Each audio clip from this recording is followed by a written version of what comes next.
lagi kong sinasabi, at napuna ko ito, governor ako, sabi ko, ang pinakamasibag talaga na public servant ay ang ating mga guro.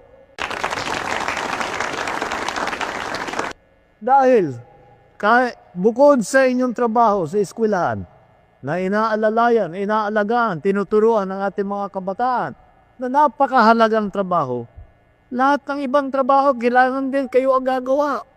Kayo ang yun ang sinasabi ko, kayong gumagawa ng tunay-tuniladang pansit.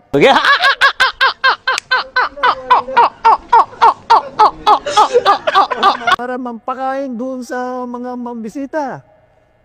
Kayo yung mga nasusugatan na yung mga daliri sa kakatamtax doon sa mga tablecloth. Pwede ba ilayo mo sa akin to? Ayoko makita ito. Maita ulo ko. Para may magandang uupuan ng ating mga bisita.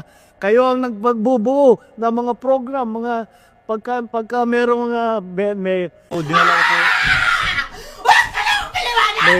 graduation, kayo rin ang gagawa. Kapag may festival, kapag may anniversary, kayo ang gagawa. Pag may foundation day, kayo ang gagawa. Lahat.